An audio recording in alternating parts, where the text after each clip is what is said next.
In this lecture, we will deal with Sufism, which is a very significant aspect of Indian history. The word Sufism is derived from the word Suf, which in Arabic means coarse wool. The Sufis generally used to wear garments made of suf or coarse wool and thus came to be known as Sufis.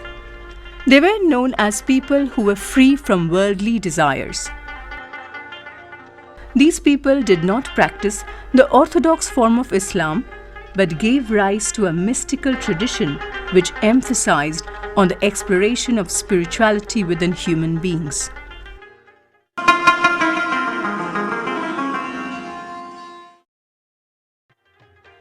So the Sufis were not inclined to the practice of rituals, prayers, fasting, and other tenets of Islam. In their spiritual quest, they were not alone, but shared the philosophy of mystical traditions found in other religions such as Christianity, Judaism, Hinduism, and Buddhism.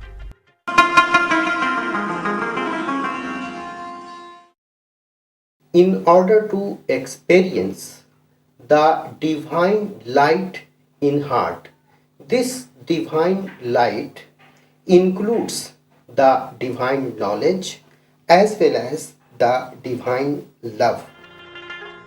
In India, the Sufi movement began as a response to the increasing materialism pervading the Muslim society under the growing influence of the Muslim rulers all over the country. The Sufis stressed on harmony and synchronic growth in the society and also harped on the unity of human beings. In India, Sufism started with the coming of the great Sufi Khaja Moinuddin Chishti to this country. He came to India after the Battle of Train in the year 1192, and in some works we find that he came in 1192. There are some minor controversies regarding the date of his coming to India, but that does not matter regarding the origin of the Sufism in India. Sufism in India actually have many silsilas which are known as Sufi orders or Sufi traditions. The major Sufi traditions in India were the Chishti, the Qadri, the Suhrawardi, the Naqshbandi, the Madari, the Firdausi, the Shattari, and a few minor traditions. Among these Sufi orders, the most important Sufi tradition, which was irrespective of caste, religion, creed, and the regional variations, was respected, followed by the people, was the Chishti order.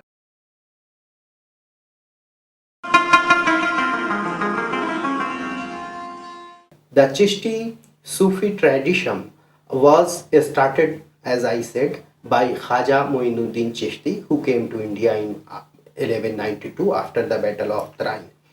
The other Sufi, the major Sufis under this silsilas were Khaja Kutubuddin Bakhtiyar Kaki, Fariduddin Ganje Shakar, Nizamuddin Aulia, Baba Farid, as well as Mian Mir, and apart from these five, there were several other Sufis who were attached to this Sufi order. Chishti Sufis has some practices of their own which was not followed particularly by other Sufi orders. First, the Chishti Sufis never tried to have consort with the kings and officers. Second, they need not earn their livelihood.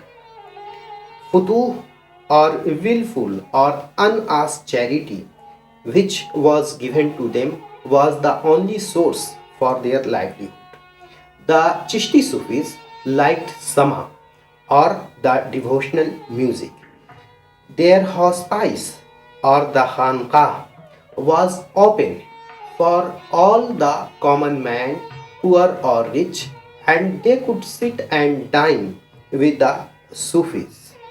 The Sufis believed in the philosophy that Hamma az Ust. It means that everything is from Him. Him means the Almighty God.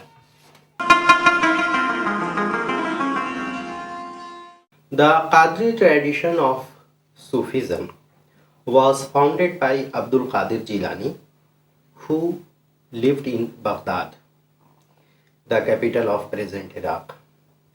It was brought to India by a Sufi whose name was Abdul Karim Jilji in the year 1388. The real founder of this tradition of Sufism in India was in fact Sayyid Muhammad Ghaus al-Qadri, who died in the year 1517. It was in fact the fag end of the Sultanate period, and after that Mughal period started. He came from Baghdad to India and he settled in Uch in the year 1482. From Uch in Multan, this Sufi order reached to other places in India, including Bihar and Bengal. These two places in eastern India are very famous for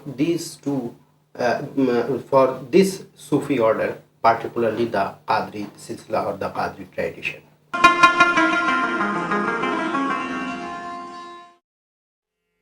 This Suhrawardi tradition was founded by Sheikh Shahabuddin Suhrawardi at Suhraward.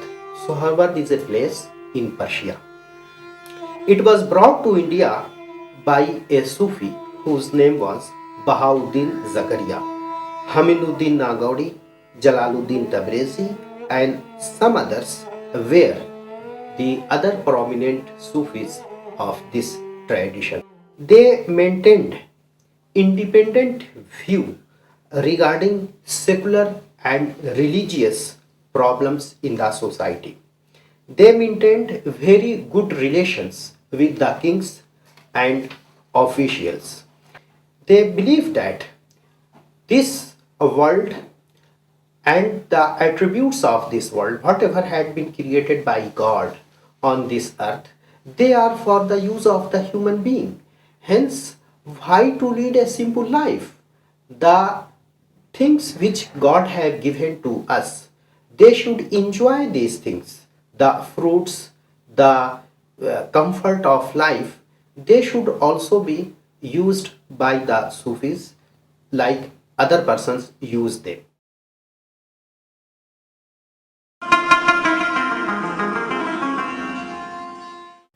The Shattari order is also popular among the common people.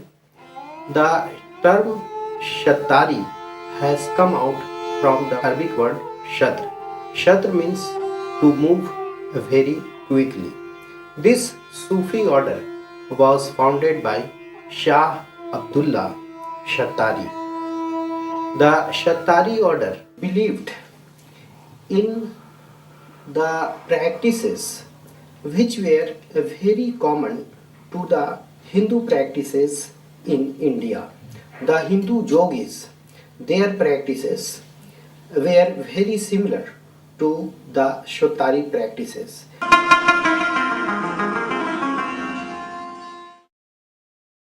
The Madari Sufi order was popular among such people who did not have any type of following of the orthodox rituals in Islam. They were very much resembling to the Hindu yogis. They used to rub ashes on their body. They used to perform yoga, as well as they used to wear black turban and have a black flag in their hand. They did not observe fast and they seldom offer prayer or namaz. Badiuddin Madar in Kalpi was the exponent of this Madari Sufi order in India.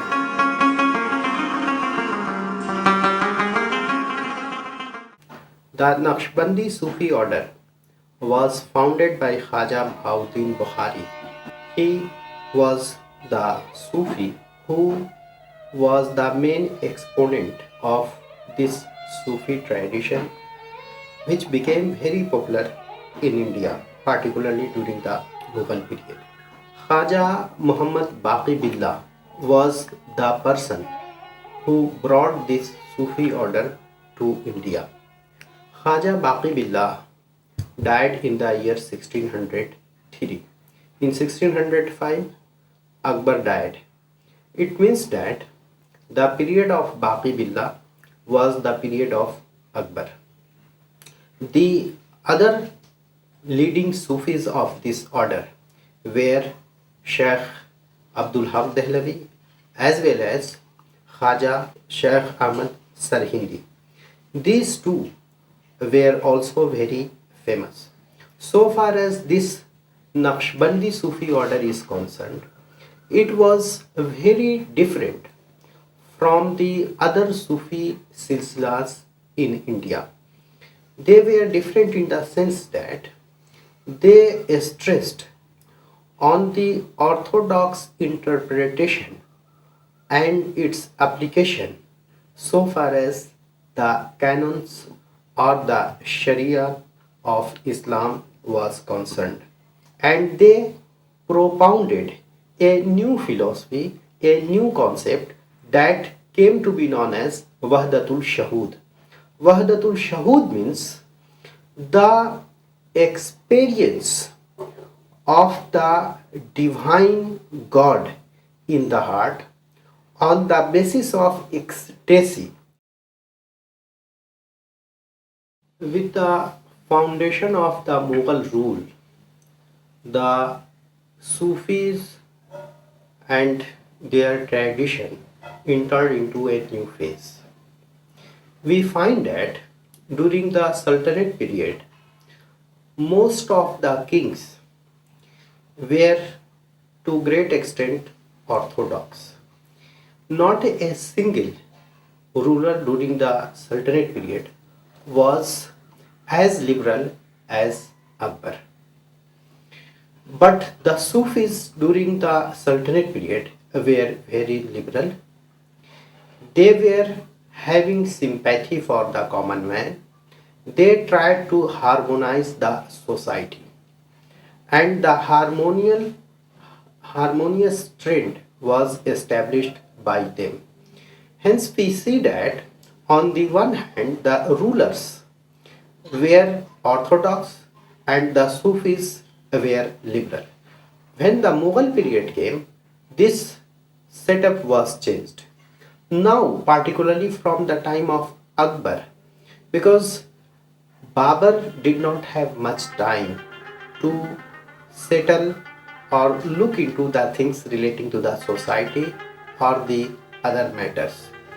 He ruled only for 4 years, and during that period he tried to establish his newly founded kingdom. Humayun did not have much time for this. Akbar was the ruler who looked into that the Mughal rule could be permanently established in India, and it should have been founded on such forces which could give stability to the Mughal dynasty and the Mughal rule. For such cause, Akbar adopted a very liberal policy. He had matrimonial alliance with the Rajputs.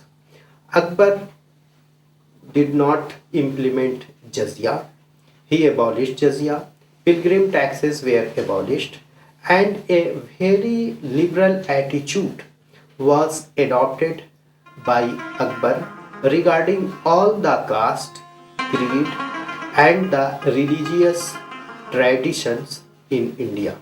He started Ibadat Khana in Fatehpur Sikri, and in this way, Akbar was on the whole the believer in the philosophy of Wahdatul Wajud. He believed in the unity of being, but the Sufi order during the time of Akbar, the Naqshbandi school or the Naqshbandi tradition was different. This Naqshbandi tradition believed that the attitude, the steps which were adopted by Akbar regarding harmonizing the society was against the canonical law or the Sharia of Islam. The Naqshbandi Sufis adopted a very orthodox outlook regarding the Muslim society as well as the Sharia. In such condition, Sheikh Ahmad Sarhindi had a tussle with Akbar. He did not have good relations with Akbar the Great. He did not like the policies of Akbar. In such condition, there was problem regarding adjustment with the ulmas and Sufis with the rulers. During this tussle, the nobles as well as the army officers, they also had the problem because Sheikh Ahmad Sarhindi tried to influence the nobles, those who were attached to power, those who were in the army, and in such condition the problem began very too serious, and in such condition there was a clear-cut demarcation between the Sufis as well as the rulers. When Akbar declared Mahzar, he called himself Imam Adil, and he also assumed the right of the interpretation of the Islamic law. In this way, he had the power of Mujtahid. This became very problematic for those who were having belief in the orthodox school of Sharia like Sheikh Ahmad Sarhindi. After that, the 1 million or 1000 year was completed by the Islamic calendar from the date of the Hijri of Prophet Muhammad. In such condition, Akbar issued a new type of coin that was known as Alaf coin. This coin was for the purpose of memorizing the completion of 1 millennium by Islam. In such condition, Sheikh Ahmad Sarhindi, he also began to call himself Mujaddid Alaf Sani. It means that the regenerator or revival of the second millennium, means beginning of the second millennium. Mujaddid Alaf Sani was the title which was used by Sheikh Ahmad Sarhindi, and his followers used to call him Mujaddid. In this way, Sheikh Ahmad Sarhindi tried to revive the orthodox aspect, the conservative aspects of Islam and his Shariat. In such condition, this tussle between Sheikh Ahmad Sarhindi and the Mughal rulers, particularly Akbar, continued. After that, in 1605, Akbar died. When Akbar passed away, Sheikh Ahmad Sarhindi very much felt relief. He thought that the person who disturbed or introduced so many things which were against the spirit of Islam had passed away. After Akbar, Jahangir came to power. And Sheikh Ahmad Sarhindi began to influence Jahangir so that he could not follow the liberal policies of Akbar. In such condition, the problem was regarding the Shias who were very liberal and they were attached to the sovereign power. Noor Jahan, who was a Persian and she was the wife of Jahangir. She was a Shia. Her brother Asaf Khan and others were very close of Jahangir. In such condition, Sheikh Ahmad Sarhindi thought that under the influence of Asaf Khan and other Shias, Jahangir would follow the liberal policies of Akbar. In such condition, Sheikh Ahmad Sarhindi wrote a book. The name of the book was Radde Rawafiz. It was against the Shi practices. When Asaf Khan came to know of this book, he asked Jahangir to invite Sheikh Ahmad Sarhindi to the court, Mughal royal court. And he thought that Sheikh Ahmad Sarhindi had no respect for Jahangir. He asked Jahangir that when Sheikh Ahmad Sarhindi would enter the royal court in the presence of the public, he would be asked to perform the sajda, that is known as prostration before the king.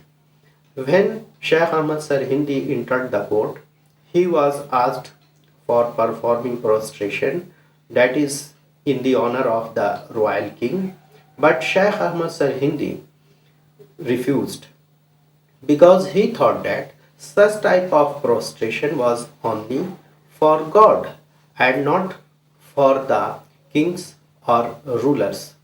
In such condition, Asaf Khan told that Sheikh Ahmad Sarhindi did not respect Jahangir and he did not respect the royal canons or the privileges of the king.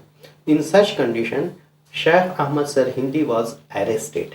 He was sent to the Gwalior jail and he was put under the jail for 1 year.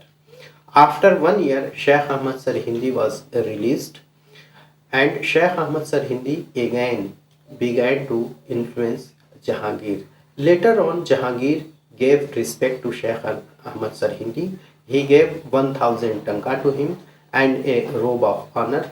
Later on, he influenced Jahangir. The tension between the state and Sufism became less, particularly after the release of Sheikh Ahmad Sarhindi. Before we close this lecture, we should have some idea regarding one or two other aspects regarding 2-3 Sufis who played very important role regarding the harmonizing the Indian society as well as the two major religions, Islam and Hinduism, as well as Islam and Sikhism. It is well known that Baba Farid was the very leading Sufi of the Qadri school. His disciple was Mian Mir. Mian Mir was born in 1550 and he died in the year 1636. During the period of Akbar and Jahangir, he flourished. Mian Mir was such a liberal Sufi. He resided in Multan and Guru Arjun Dev, who was the 5th Sikh Guru, he was also very much influenced by the philosophy of Baba Farid and Mian Mir. When the foundation of Golden Temple was to be laid down, Guru Arjun Dev invited Mian Mir. He was very old and he was brought to Amritsar from Multan, and it is very interesting that foundation of the Golden Temple in Amritsar was laid down by the Islamic Sufi Mian Mir. And this Mian Mir, his Wani, his sayings are very popular. His Wani as well as the Wani or the sayings of Baba Farid are part of Guru Granth Sahib. The other Sufi who was very significant were two. One was Dara Shikoh, the eldest son of Shah Jahan, and the other was Mirza Mazhar Jane Jana. Dara Shikoh was a very learned person. He was a great Sufi. He had learnt Sanskrit and he had studied Vedas and Upanishad also. He translated Upanishads into Persian and he gave it the title Sirre Akbar, the great secret. Then he, with the some Sanskrit scholars of Benares, he translated Vedas and he named it Majmaul Bahrain. In the book Majmaul Bahrain, he had made a comparative study of Quran as well as Vedas. Majmaul Bahrain means meeting of the two oceans. It was through the Majmaul Bahrain that the European scholars came to know of the Indian Vedas. A third book was also written by Darashikoh. Its name was Sakinatul Awliya. In this work, he has written the biographies of 107 Sufis. This work is also important so far as the study of the Sufism is concerned. This philosophy, this theory of Darashikoh was not liked by Aurangzeb as well as the orthodox ulmas who issued the fatwa or the doctrine that Darashikoh should be killed, and ultimately Darashikoh had been killed. But the ethos, the concept, the philosophy which was given by Darashikoh on the deep study of Vedas as well as the Quran, their comparative study continued in India, and Mirza Mazhar Jane Jana, who lived during the time of Aurangzeb, continued the philosophy of Darashikoh, and he also stressed that Hindus were not kafirs, they were Ahle Kitab, they were men of book, and the Vedas were the books of God, they were given by gods, and in this way the Sufi tradition continued in India.